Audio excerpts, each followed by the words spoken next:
What's up, guys? Got a fun video for you guys today. New build that I've been working on, just kind of an end league project.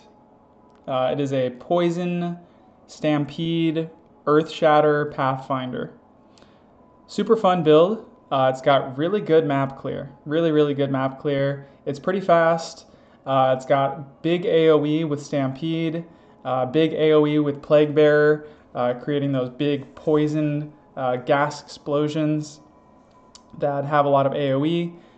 They poison enemies, which then proliferates. The poison spreads to other enemies around it because of our ascendancy, and it also bleeds enemies as well, which triggers our Herald of Blood explosions, which also poisons enemies, so we get those big poison bleed explosion chains that clear entire screens and clear things off of the screen. So really good map clear on this build. We've got pretty good single target damage on this build too, with Earthshatter, where we put down a bunch of Earthshatter spikes on a boss before they spawn in, and then when the boss spawns in, you explode it all with seismic cry, exploding all of those spikes that we created, creating lots of overlapping explosions that all hit the boss and all poison the boss as well, leading to big poison damage. We're also putting down Forge Hammer on bosses, so we're igniting bosses too. So super fun build. The way it works, the way the skill rotations work is in mapping. We're using Stampede, which creates, it starts with a bunch of little steps and then lands with a big slam at the end. Then the way I play it is I do Stampede, dodge roll, and then I try to dodge roll into a pack, and then use trigger Plague Bearer, which will then clear the entire screen and set off that poison bleed chain. For bosses, we do Earthshatter. So we do a bunch of Earthshatter, put a bunch of these spikes down before the boss spawns in, and then explode them all when the boss spawns in. I'm actually also doing, before I do the explosion, I also throw it on Forge Hammer, explode it all, so we get the fire as well. And that will, the Earthshatter spikes all poison the boss. The Forge Hammer will ignite them as well. So we're getting big poison damage, big fizz damage, big ignite damage against bosses. As you saw from the intro footage, I can take down max tier Xesht in under 2 seconds with that setup. So you might be wondering why Maces on Pathfinder. I did start this off as kind of I did a build roulette challenge. So you guys may have seen other YouTubers doing this, where you pick you get a random skill in the game, a random ascendancy, you try to make a build out of it. Most people are doing it on SSF. I did it on Trade League because I had some currency I was sitting on and decided to throw it at a random build. Now, the skill I got was the Earthquake.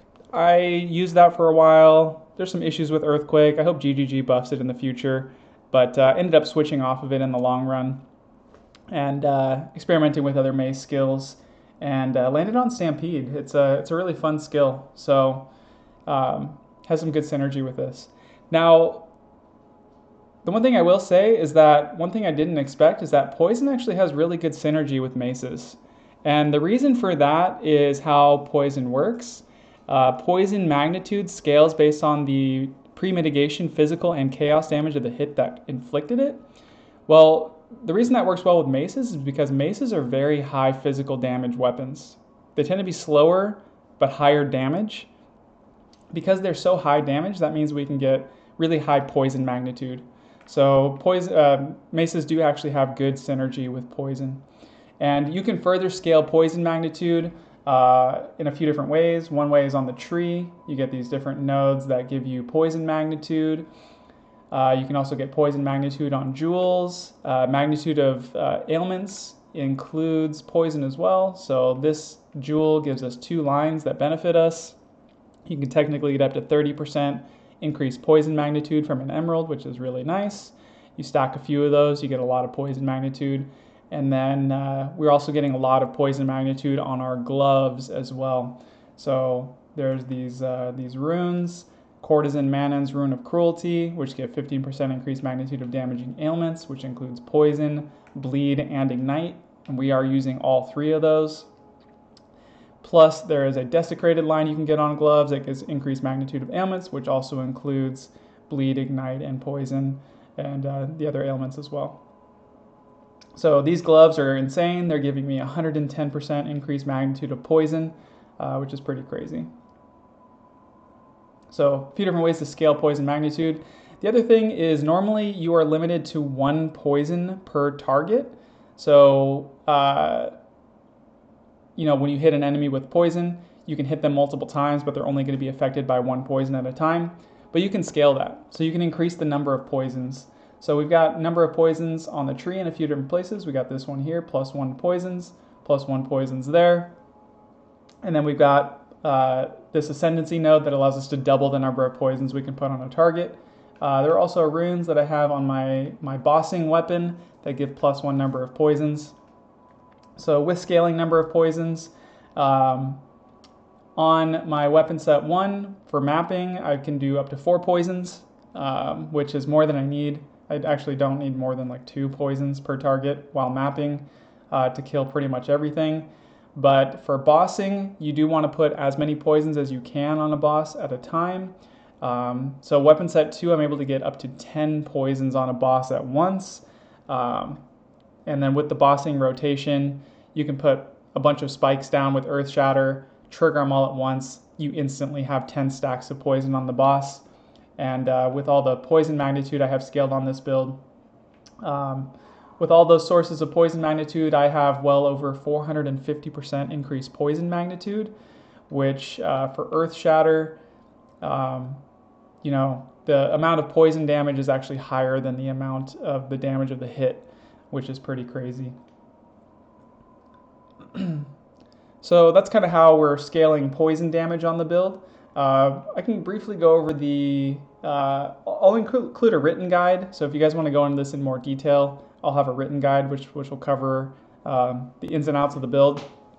But skill gems, I am using Stampede with Defy 2, so we can use the skill while we're out of mana. So we don't ever have to worry about mana on this build because of Constricting Command and that support gem. Constricting Command allows us to be surrounded all the time, which gives us some nice benefits like the use of that support gem, as well as some really powerful nodes on the tree. Get this wheel here and this one here that give increased damage and other benefits while surrounded, which are super powerful. Also got Poison 3 on here, giving us a chance to poison. We do have over 100% chance to poison, so we are poisoning everything that we hit on this build. Fist of War 2, so our slams are ancestrally boosted. Those green shards that you see, which gives us more damage, more AoE. Also got Heft on here for more physical damage, and Rage 3, which generates rage when we hit enemies, which gives us more damage as well, and feeds into Takati's Ire to help our poisons deal damage faster. So really nice synergy there. Earthshatter, I've got Atalui's Bloodletting for more physical damage based on the life cost of the skill. We basically scale life cost for this ability by slotting in support gems that have cost multipliers, and that boosts the physical damage of the skill by a lot, more than doubles it, which is really nice.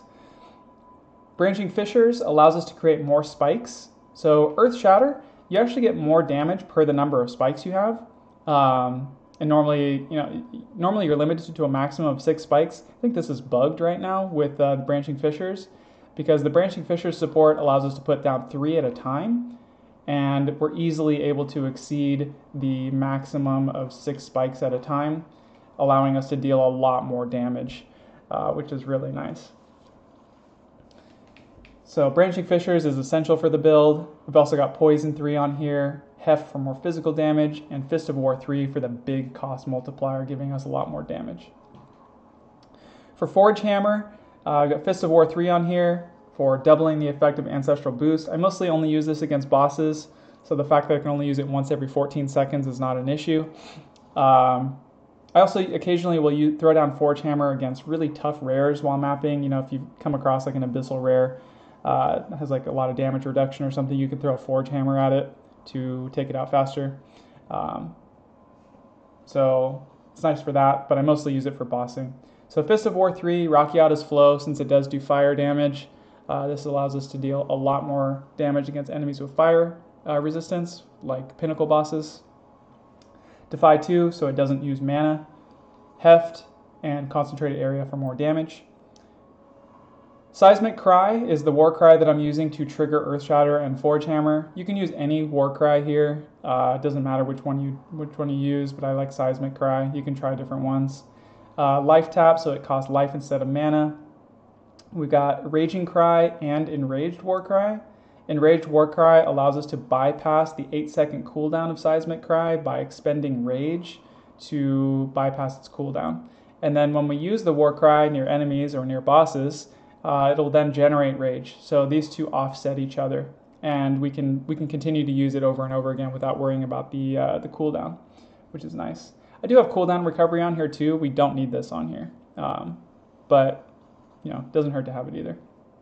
And then Magnified Area for more AoE. Make sure that when we're using this, it hits all of the spikes that we put down. For Plague Bearer, we're using Bursting Plague, which causes poisoned enemies to build Plague and causes them to, so poisoned enemies that are hit, when you poison enemies with Plague Bearer, those enemies then explode for up to 20% of their life and hit other enemies around them. So it helps with the AoE clear of this ability. It's a really powerful support gem. We've got Magnified Area on here as well for more AoE.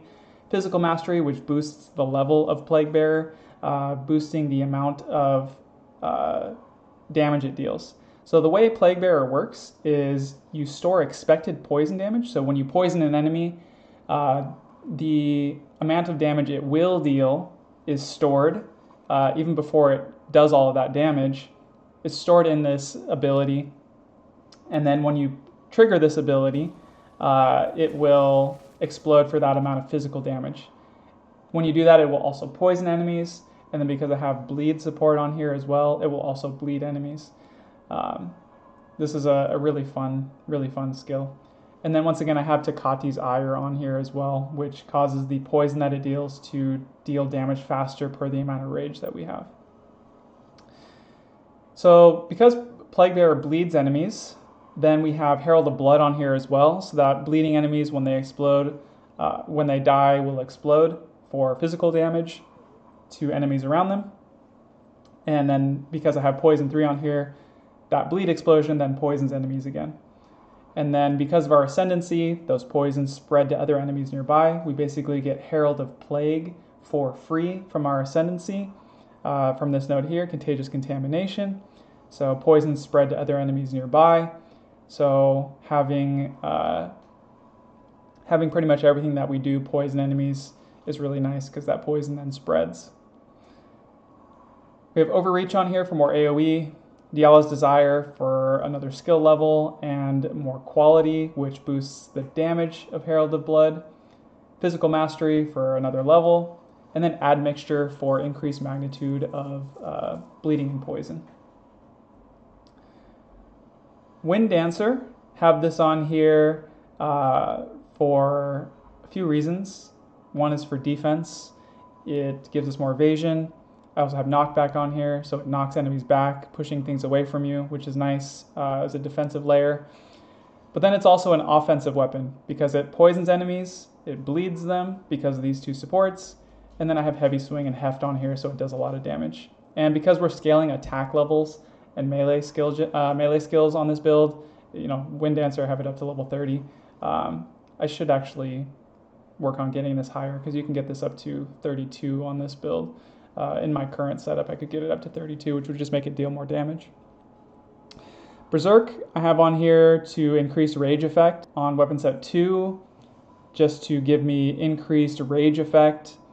On weapon set 2, I'm able to get up to 45 rage, and then with that rage being increased by 73% by having it scaling its level with Outro's Exodus. 73% increased rage effect is going to boost the amount of damage that you're dealing by a lot. So 45 rage is 45% more damage, but then with 73% increased rage effect, that number goes up by a lot. So we're getting a lot of damage out of this. And then we have the companion, the Frozen Mandibles for Haste Aura. Haste Aura gives increased attack and cast speed and increased movement speed, which is really nice for mapping. Stampede actually scales based on movement speed and attack speed. So it moves faster when you have more movement speed, which is really nice. And then attack speed affects the initial animation. So by having this this minion that boosts our speed, the Stampede will be faster and help with map clear. So really nice to have that. You can also swap in for pinnacle bosses. You don't need to do this all the time, but if you're going out of your way to like farm Xesht or farm Arbiter, I would swap in a fizz damage or a minion instead, because you get increased physical damage, and that's going to help your poisons as well. And then another thing you can do against pinnacle bosses is swap out Herald of Blood for a Despair Curse to reduce their chaos resistance, because poison is chaos damage. Okay, we'll go over the gear real quick. For the gear, for weapon set 1, we're using a one-handed mace and a shield. So shield helps us be more tanky.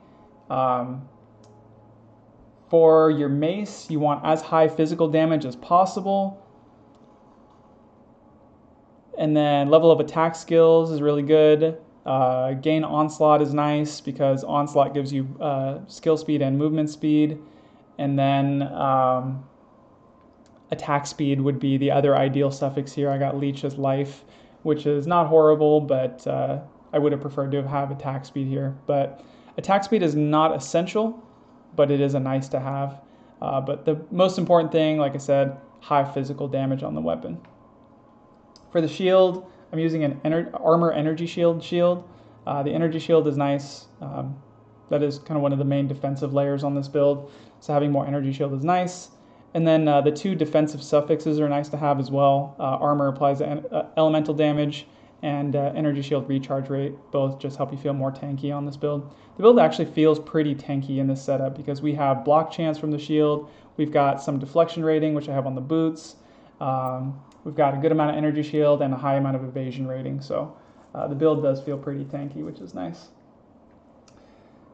The helmet, constricting command, 2-socket one is nice. You need to require 5 fewer enemies to be surrounded. That's essential.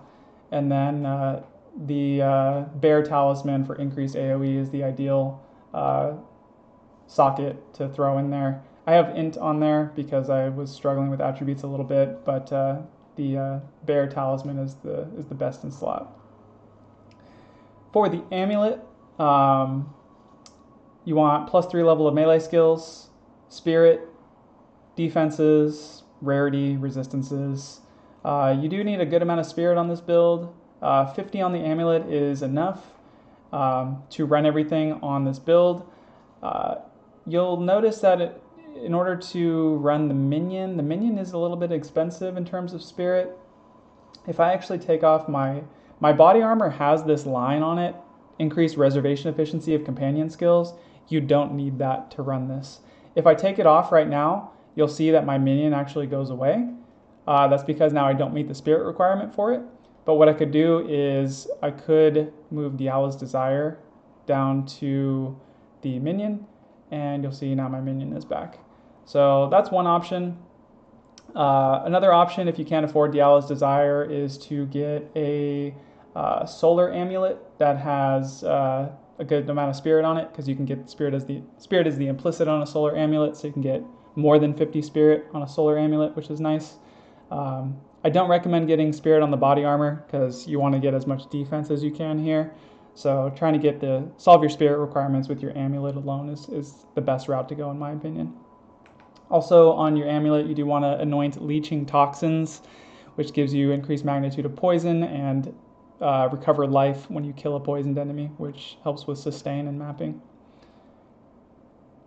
For your body armor, you want as high evasion and energy shield as possible, and resistances. Once again, you don't need that companion skill line. resistances or attributes would be good to have here.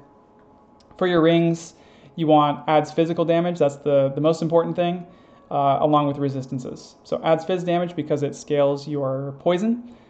But another nice to have here, because I have life on here, which is, it helps with defenses. Rarity, definitely want rarity. But instead of life, I would actually have preferred to have adds lightning damage. And even though lightning damage doesn't affect poison, the reason it would be nice to have on here is because then you can shock enemies as well. And shock does help a lot with your damage output. And because we are scaling magnitude of ailments in a lot of different ways, we are scaling our shock magnitude on this build. So if we can shock enemies, we can actually do a significant amount more damage to them. But these rings are working just fine for me for now. So adds physical damage, life, resistances, and rarity. Same with this ring. Adds physical damage, life, rarity, resistances. For your gloves, you don't need a 3-socket pair like I have here. You can get by with a 2-socket pair, but this is a super powerful pair of gloves, obviously, with the, between the desecrated line and the runes, we're getting 110% increased magnitude of ailments, which affects our poison, it affects our bleed, it affects our ignites. So really, really strong slot here. You also want +2 level of melee skills on your gloves, and then adds physical damage and elemental damage. Headhunter, best belt, bar none. Gives you a lot of attributes as well, which is really nice. If you can afford the attributes, you can also use, for bossing, you could swap to Darkness Enthroned with the glove mod to give more magnitude of ailments. So that's another option for bossing, but for mapping, Headhunter is always the best. I actually don't have enough attributes to use Darkness Enthroned, so I'm using Headhunter exclusively, and honestly I have no issues with bosses, so Headhunter works just fine here. But that is another option for more damage. And then boots, you just want movement speed, defenses. I've got deflection rating on there, which is kind of nice, but that's more or less what you're looking for with boots. Now, one thing you can do with pinnacle bosses as well, which I was doing in the intro footage against Xesht, is using Wake of Destruction. So just right before I go into the boss room, I throw these boots on, which give added lightning damage, which is nice. These were cheap. I think these were like 5 chaos or something with the 2 slotted one, and I don't even have anything slotted in there. The only reason I'm using this is to drop shocked ground, because as I mentioned before, we're getting increased magnitude of shock. You may have noticed in the intro footage, I'm getting 37% magnitude of shock against the boss, which means 30% more damage I'm dealing to the boss. So with these boots, you just throw them on, and then when you run around, you create shocked ground. So you just, put your spikes down, run around the boss, explode everything. He's shocked now, and yeah, you deal a lot more damage that way. It's not essential. I don't do this when I'm mapping or anything. It's only if I'm fighting pinnacle bosses that I will throw these on for the shocked ground and the benefits from that. Okay, charms. I'm not going to go over all the charms.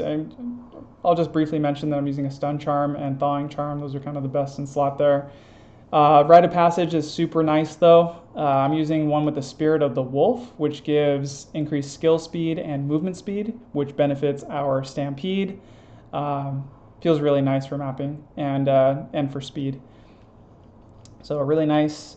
If you're struggling with survivability, you can use one with Spirit of the Bear instead. This will make you feel more survivable. You'll have more life and reduce damage taken. 20% damage reduction from this charm, which is really, really nice.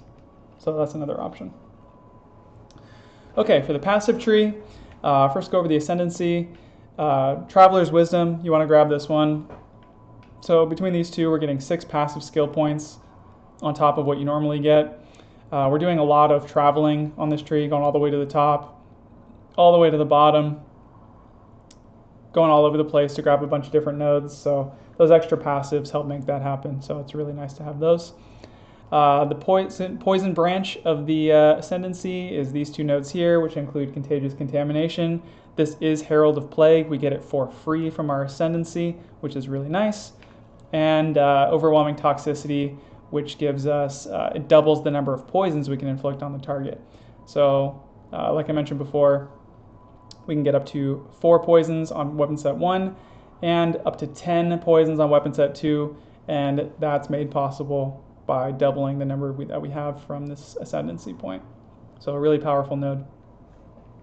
Okay, for the other points on our tree, we're going down here to grab the surround nodes, which give increased attack damage, attack speed. Over here we're getting more damage, 124% attack damage. That's normally 100%, but I am boosting that with this time lost jewel here.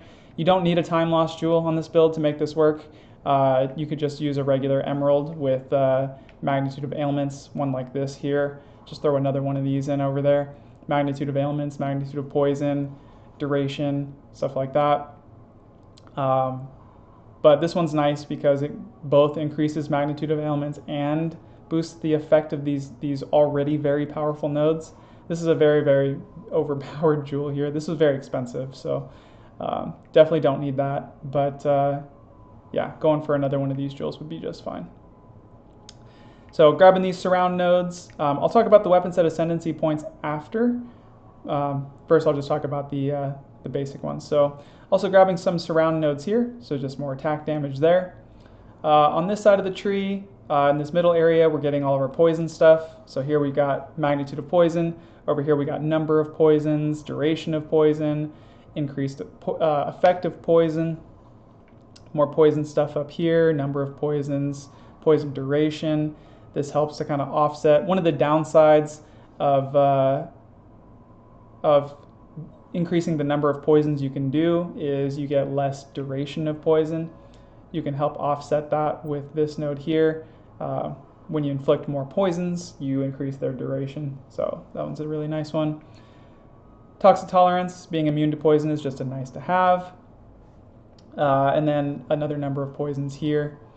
Up here we're getting all of our defenses. So we've got evasion energy shield, spectral ward gives us a lot of energy shield. We get some more evasion energy shield down here. Some of these I already know are on weapon set 1. My weapon set 1 is definitely more tanky than weapon set 2, which is by design.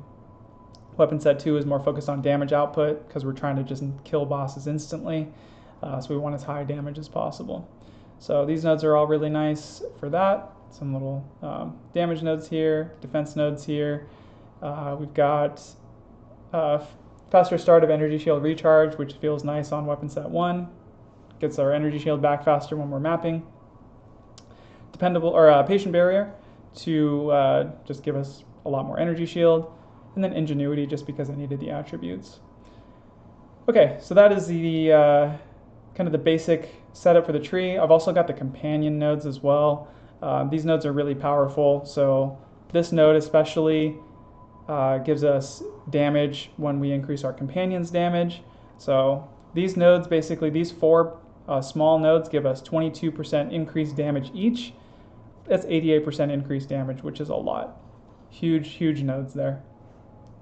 For our weapon set passive points, for weapon set 1, our mapping setup, we are mainly looking to increase movement speed and defenses. So we've got these 3 nodes here, which give movement speed, evasion rating. These 2, evasion rating and movement speed. These here, energy shield, evasion rating. Some more movement speed there. More movement speed and attack speed here. A little bit more AoE here on weapon set 1. That's the basic setup for weapon set 1, and then also those energy shield recharge delay nodes I mentioned. For weapon set 2, there's a few really critical nodes, this being one of them, Battle Trance. So the nodes leading up to it all give increased maximum rage. We're able to, with these nodes, get up to 45 rage on the build, which gives us a lot more damage. And then this node here, Blood of Rage, is essential for the build. This allows us to generate rage out of combat, helps us to build up rage before the boss spawns in. So when we do our Earthshatter spikes, we put them down because they, oh, let me grab some life flask charges real quick. So basically, let's say we're waiting for the boss to spawn in, we start putting down our Earthshatter spikes. Because they cost life, that brings our life down. You use your life flask, which then boosts our rage. See, I'm at max rage. And the boss spawns in, you explode everything for maximum damage. So you need Blood of Rage here on weapon set 2. Other weapon set 2 points we're getting is just more poison stuff, boosting our number of poisons. We don't need a ton of poisons on weapon set 1, but weapon set 2 we want to maximize that. So getting this node here is good. I've got one other increased chance to inflict ailments on weapon set 2 to make sure I'm capped. 100% chance to poison. Some extra physical damage nodes here. Extra attack damage nodes here. Okay, so that is the passive tree. I'll briefly go over the jewels. So we've got these jewels here are the ideal. I've got 2 of these that have 2 lines increased magnitude of that give us increased magnitude. One of poison, one of all ailments, and then we've got increased duration of ailments as well. So these are the ideal. However, these are hard to find and expensive. So you can swap out some of these lines a little bit. You can get one like I have here that has one of the suffix lines, swap that for attack speed. That's a nice to have as well. You could also swap out one of the prefix lines for attack damage. So those are good options. You can also get movement speed on emeralds as well, which can be beneficial too. And then for our other jewels, we do have a megalomaniac, which, I've got leeching toxins anointed. So I do recommend anointing this rather than pathing to it, because these nodes are actually not that powerful. And by saving those, 7 points to get up there, allows us to get these companion damage nodes instead, which are much stronger. So, but I do recommend that the notable is actually really powerful. So we want to anoint this one. And then on a megalomaniac, I'm just going for something defensive. So I went with heavy buffer, 40% energy shield. And then it also has coated arms on here. You don't need one exactly like this, but just look for something defensive and any other beneficial node. Could be another defensive node, could be a damage node, attack damage, damage with maces, one-handed or two-handed maces. Anything like that will be good for this build. And then what else we got for jewels? Do once again have this time loss sapphire here. You don't need a time loss jewel here. Once again, this one was expensive to get one that increases the effect of passive nodes in its radius. So this one is boosting the effect of all of these nodes, which are already strong to begin with. So this one is a very overpowered jewel. Once again, very expensive. If you can't afford something like this, I recommend get another one of these guys. And then we have a Heart of the Well also. Heart of the Well, the main thing to look for on here is gain damage as extra chaos. That's going to help our poison. And then I like the increased energy shield from Equipped Body Armor line too, just helping us be more defensive. Movement speed is nice to have. Attack speed is nice to have. You can get chance to inflict ailments. You could also get, there's a line, damaging ailments deal damage faster. You can get that on a Heart of the Well. That's another nice to have. So a couple options there, but make sure you get one with damage as extra chaos. Okay, that is everything. That's the whole build. If you guys have any questions about anything, feel free to drop a question down in the comments. Once again, I am going to include a written guide as well. So if you have, you can always check that out for a more detailed description of the build. And see all the skill gems and everything, and the skill tree, and follow along with that. But yeah, let me know what you guys think. This was a fun build to put together. As far as I know, there's nobody else doing this. Using mace skills with poison. So curious what you guys think. Also, if you guys have any recommendations for ways I can improve the build, this is the first time I've ever played a poison build, so I had to kind of learn all this myself. I kind of just did a lot of experimentation on my own. So this may not be the optimal way to do things. So if you guys know of any other ways to make this better, I'm all ears. But yeah, super fun build. Definitely check it out. And yeah, I'll see you guys in the next video. I do plan on doing more videos in the future, especially when the new league comes out. Having a lot of fun playing POE2, and the game just keeps getting better and better, in my opinion. So I'm here for it. So I'll be making more videos, sharing different fun builds that I try. And if you guys want to see other types of content as well, like how to make currency or any other topic in the game, just let me know. I'm down to make more videos on different topics. So yeah, with that, see you guys in the next video, and peace.